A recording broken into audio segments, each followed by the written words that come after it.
because wherever you go, there you are. Wherever you go, there you are. You are always with you. You're listening to the Happy Doc Student Podcast, a podcast dedicated to providing clarity to the often mysterious doctoral process. Do you feel like you're losing your mind?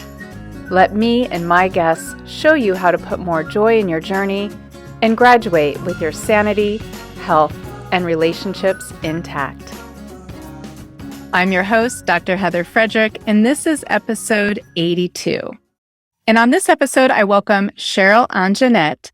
She is a best-selling author, international speaker, thought leader, and the CEO of Anjanette Wellness Academy.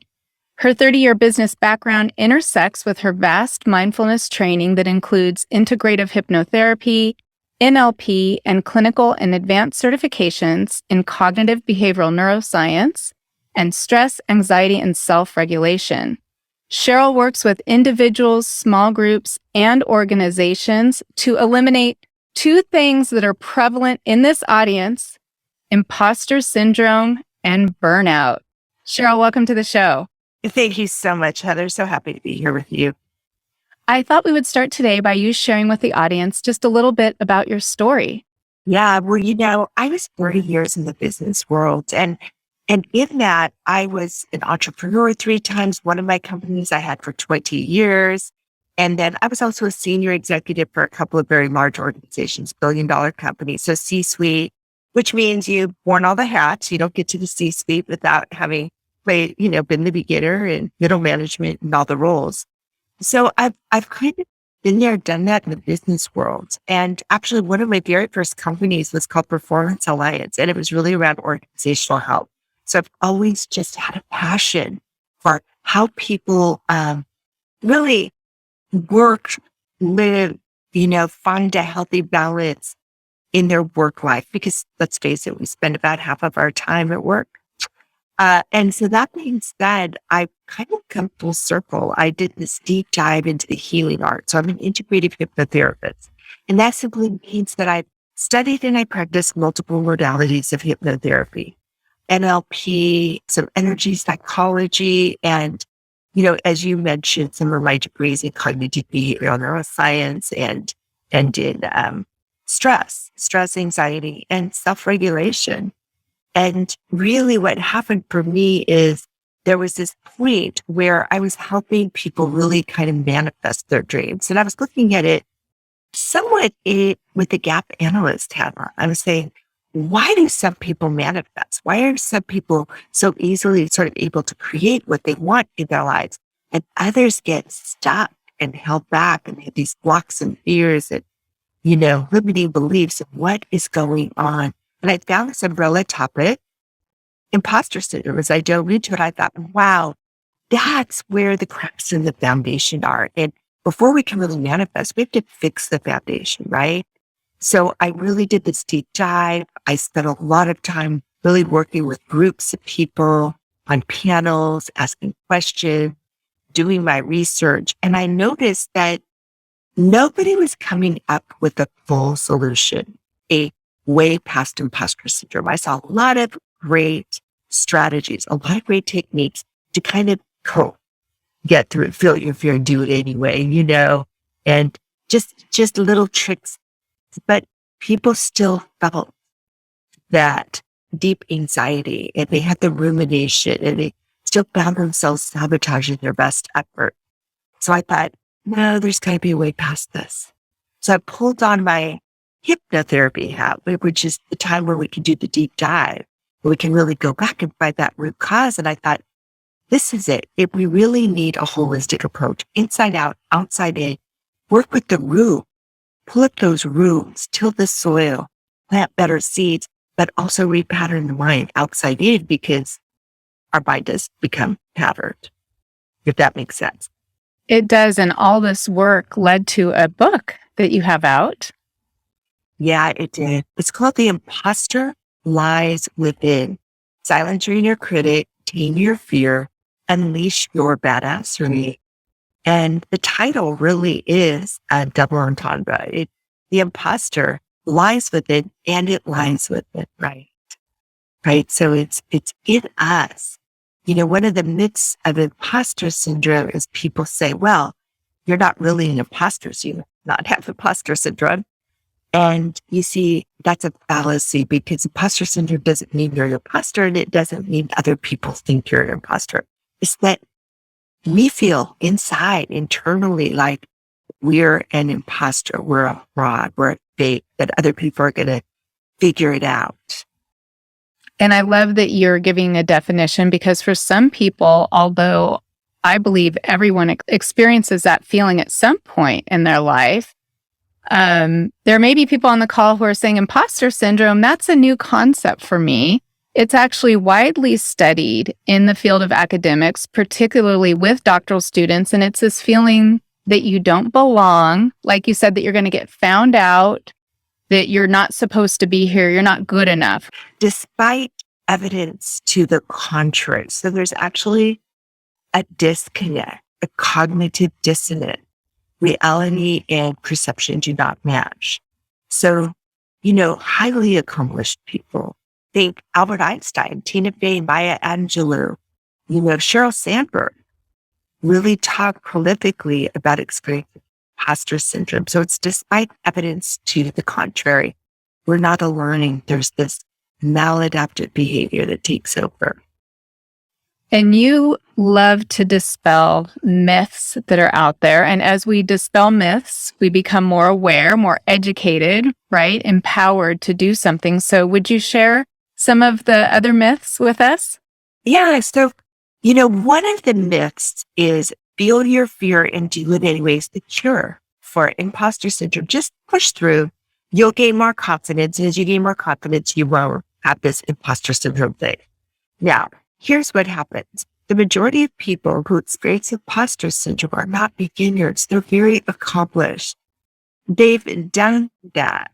They've pushed through their fear. They feel it anyway. And they still have the rumination, the deep anxiety, feeling like they're going to be exposed. So while that is an important strategy, a really powerful strategy, it's one of the puzzle pieces, so to speak, it's not a cure. And, the thing is, I do want to kind of go back, and you're not alone in feeling like almost everyone experiences imposter syndrome, or everyone has it. I hear this time and time again. And what's really interesting is before the pandemic, these are really good studies. There was a few studies that showed that about 70% of people identified as experiencing imposter syndrome. And since that pandemic, the numbers will increase. So that makes sense, right? With all the global uncertainty. But it's 85%. It's not 100%. And what's so interesting is there are people that do not experience imposter syndrome. And I know this because my husband is one of them. So my husband is quietly confident. There is no disconnect. Does he have doubt? Yes.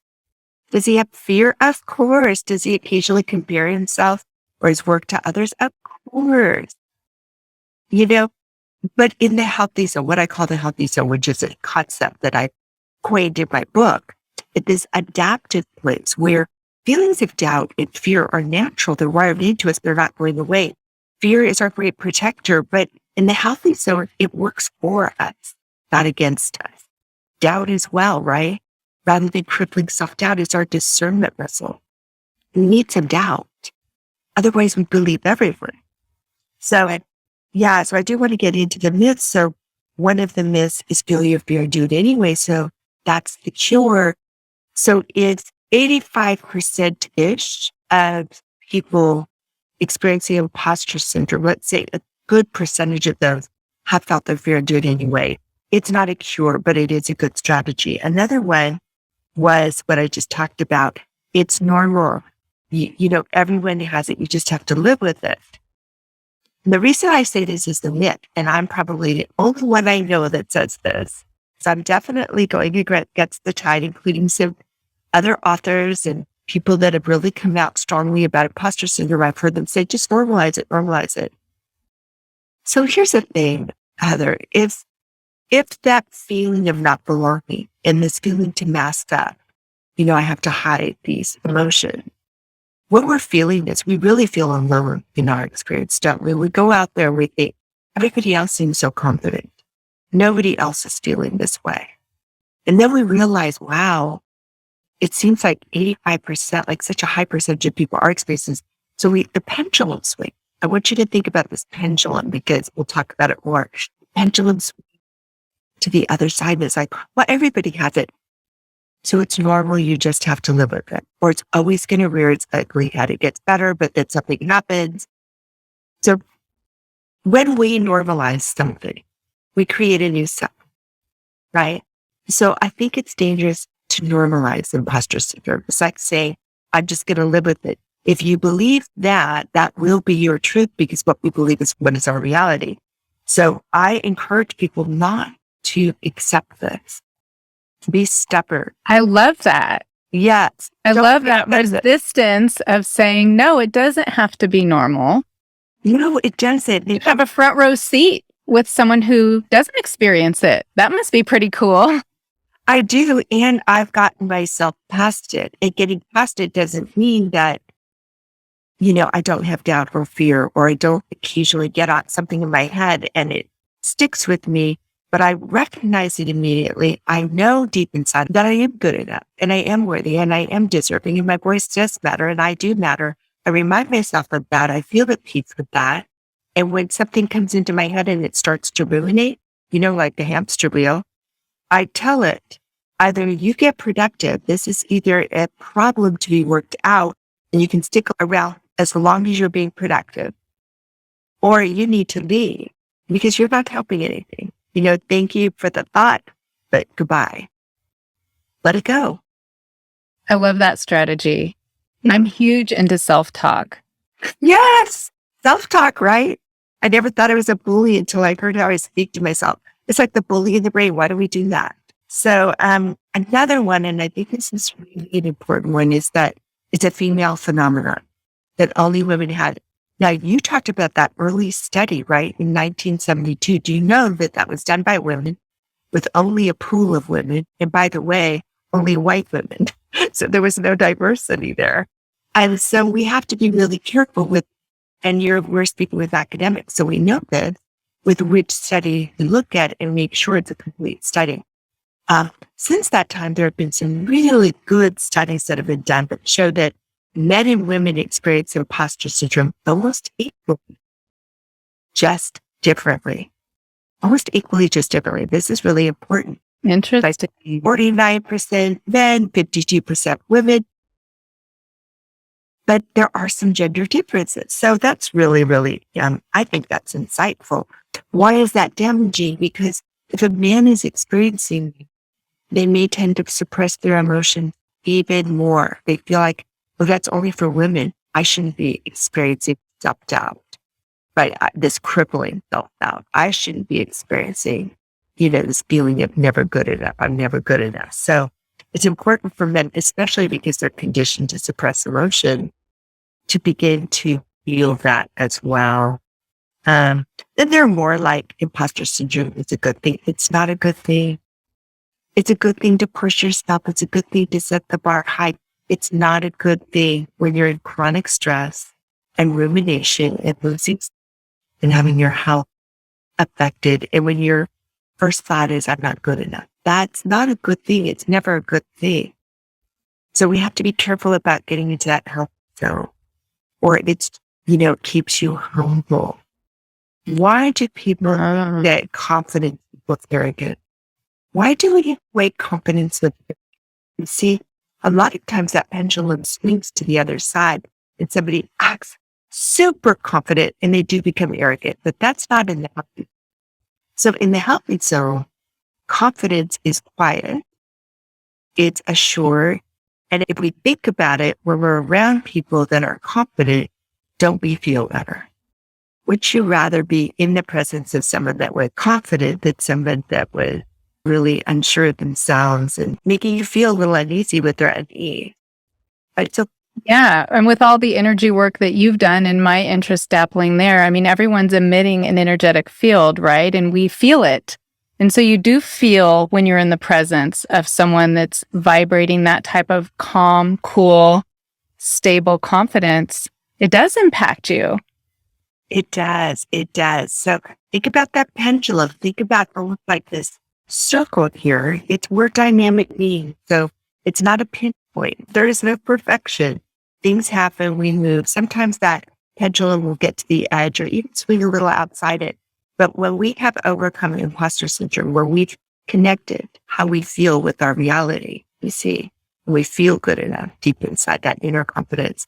That pendulum, if it swings on the outside, we have the strategies to knock ourselves right back to the inside. That's what that looks like.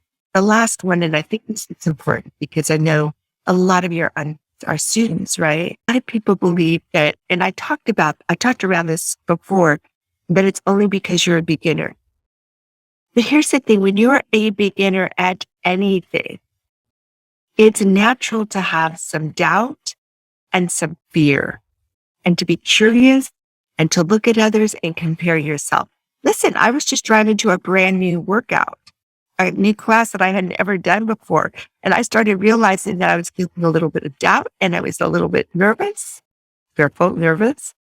And I was wondering if everyone else was going to be so much better and I was going to fall behind the class and wasn't going to be able to do it. This was just yesterday morning. It wasn't imposter syndrome. It was the normal feelings of being a beginner. And I've trained my mind to, rather than be worried, to be curious, rather than to have anxiety, to be creative. So in my mind, I decided to be on this curious track and creative and just remind myself that I'm a beginner and that's a good thing. And it's always fun to learn. And Sheryl, I think that's such an important point because when you're first starting an academic program and a doctoral journey, you are a beginner. And so you have these feelings. And for the listeners out there to maybe get curious, I love that. I love that paradigm, that lens through which you can look. Well, I'm early in my program, so this is part of a process of learning something new. And then as you shift and you start to learn the ropes and you kind of know what's going on, then to become aware and curious if you're having those feelings, that may then be imposter syndrome, which you can overcome and you don't have to live with. Absolutely. Absolutely. I mean, when we understand the way the brain works, right, and this is why neuroscience was so pivotal to my training.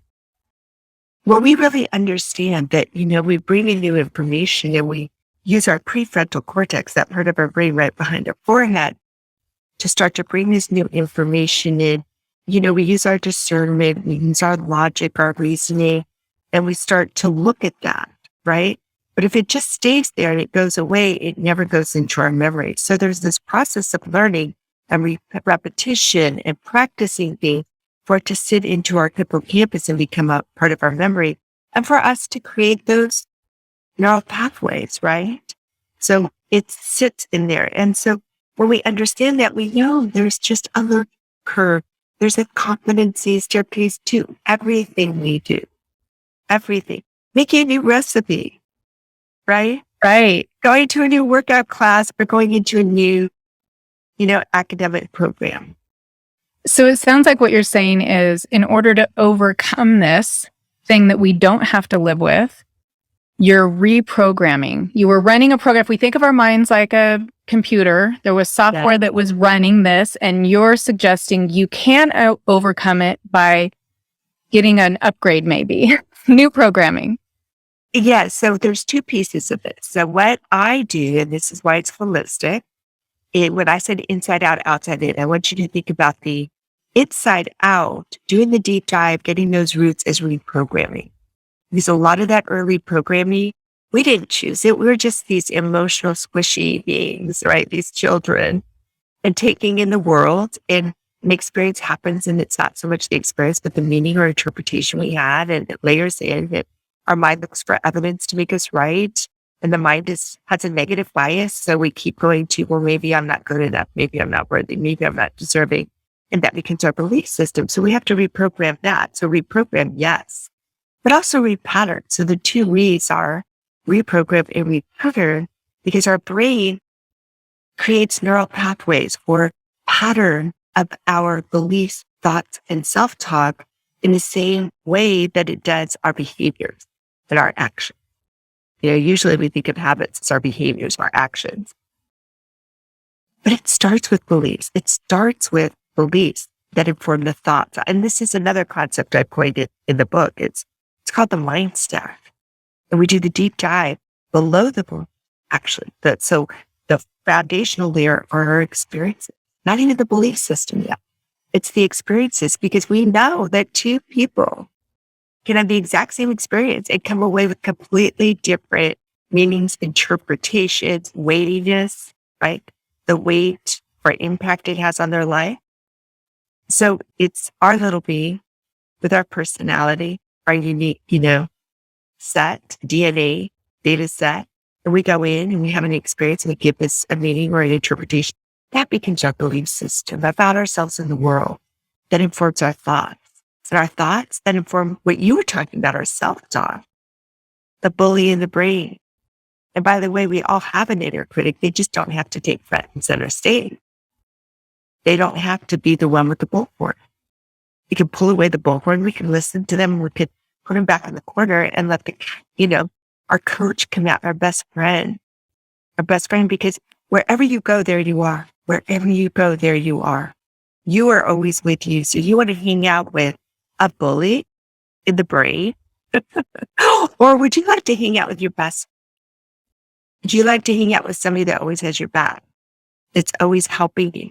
Yeah, you want to get better. Yes, I understand. We want to stretch ourselves and set the bar high.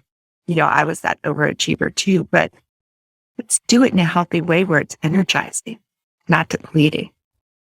So we've got this step of pulling up the roots, understanding the root cause, those programs, those stories we were told when we were just these little sponges that have manifested into all sorts of interesting things as we become adults. And then you need to repattern the mind. So when we repattern, what does that look like practically? Okay, so I want you to think of a field. Think of a field with really tall grass, like it's coming up to about your waist, right? And you're looking over the end of the field and you have to get to the end of the field. And there is a really nice, well-worn path. Are you going to go traipsing through the field with the high grass, or are you going to take the path? You're going to take the path, right? At least for distance, because you'll get there faster. And what else? If you go through the grass, there might be snakes and bugs, and it might spread. That's what I was thinking. Yeah, it's kind of yucky, right? And a little bit scary, and like, what's going to come back and get me? So in your brain, it's the same thing.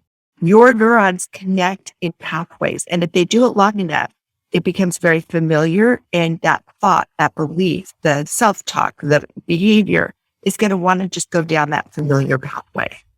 Now, when you are creating a new pattern, a new habit, beliefs, thoughts, self-talk included, you need to actually go into those high grass beliefs, right?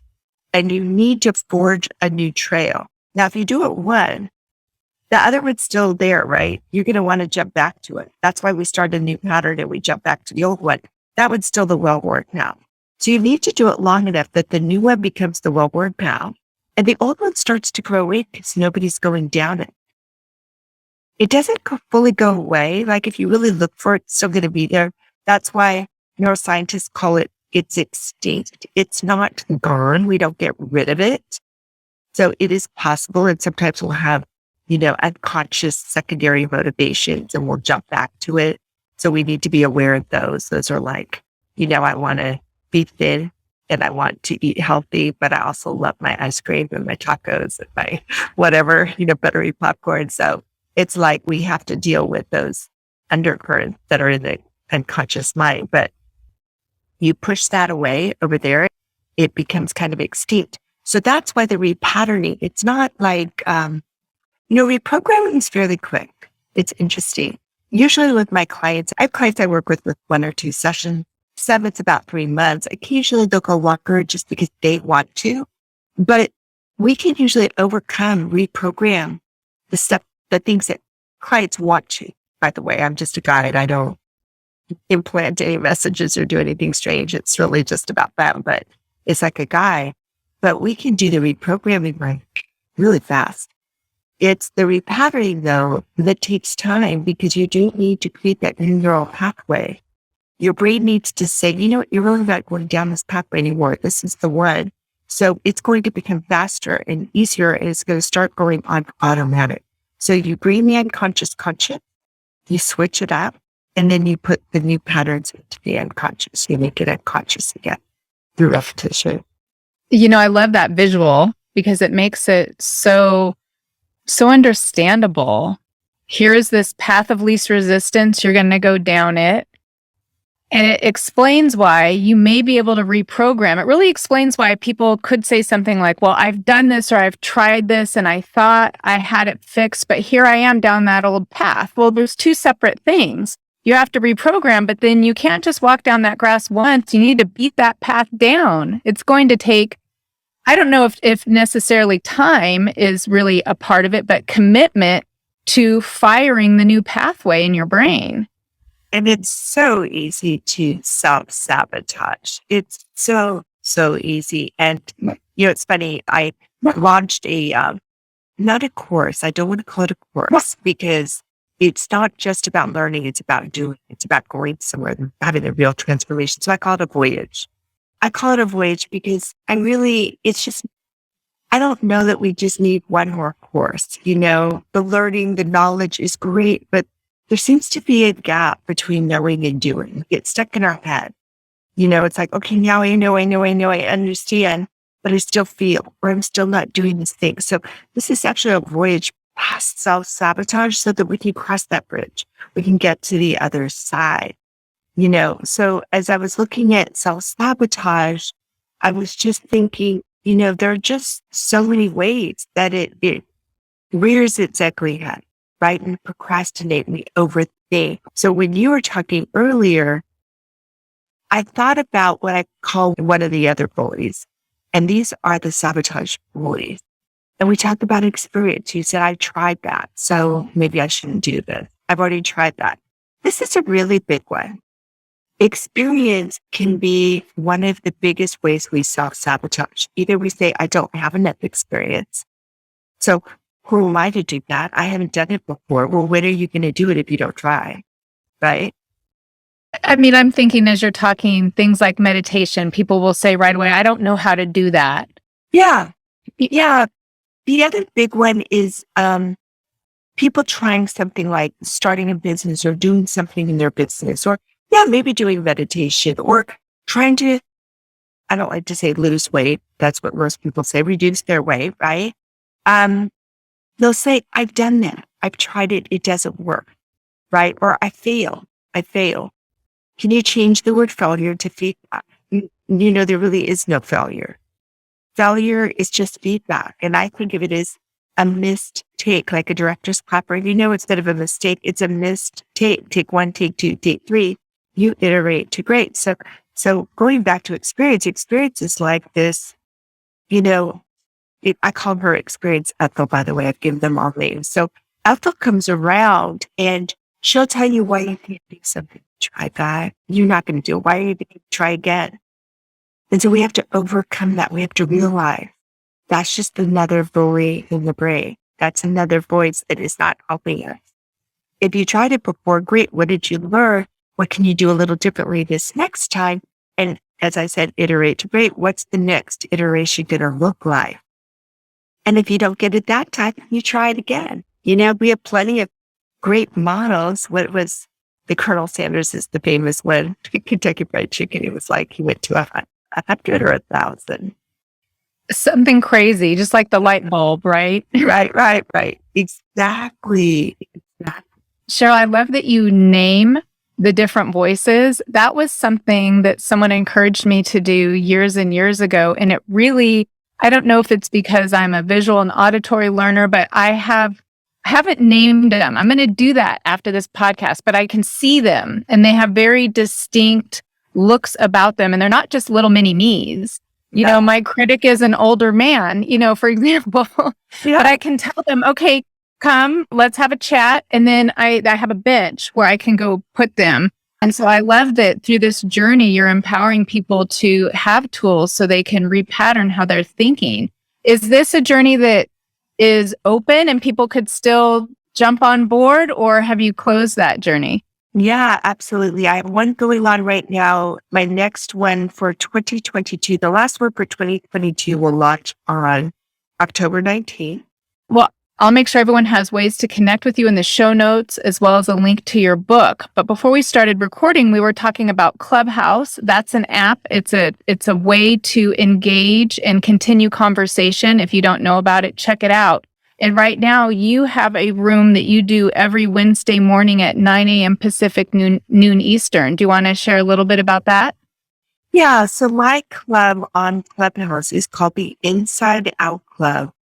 And if anyone's on Clubhouse or would just like to join, it's really easy to join. You just download the app and join. And you can look for me, Sheryl Anjenette, and it's every Wednesday at 9 a.m. Pacific, noon Eastern. And we always have a conversation in the Wednesday room around imposter syndrome. So, for example, we talk about self-sabotage. We talk about inner child healing. We talk about burnout, which is a big one. We talk about gender. So there are gender differences, so we talk about fear. We talk about doubt. We talk about comparison, right? Comparison is a huge one. Well, we'll make sure people know how to find that if that's something that's calling to them. And I would love to have you back on another episode to get dive deep with burnout and talk more about that. Oh, I'd love that. Yeah, absolutely. So important, so pervasive right now. Sheryl, thank you for taking time to debunk some of these myths and give us some actionable tools here that we can use to reprogram and repattern. It was such a pleasure to talk to you today. Thank you so much, Heather. I really appreciate it. I'm honored. Thanks so much for listening, and I look forward to connecting with you on the next episode. Until then, if you're looking for more ways to invite joy into your journey, check out the free resources at expandyourhappy.com. You'll find downloads like an article I wrote titled, The Doctoral Journey, 12 Things You Need to Know That They Probably Won't Tell You, and a worksheet that will help you pick a general research area for your dissertation or doctoral project. Based on audience request, there is a PDF that organizes all podcasts by the 7 steps detailed in the Happy Doc Student Handbook, which you can also find on the website. And if you're looking for Happy Doc Student swag, I've got that too. Don't forget to subscribe to the podcast and YouTube channel, and if you want to make my day, rate and review so that together we can change the way graduate education is delivered and experienced. Hey, one more thing. Just a quick reminder that the information, opinions, and recommendations presented in this podcast are for general information only.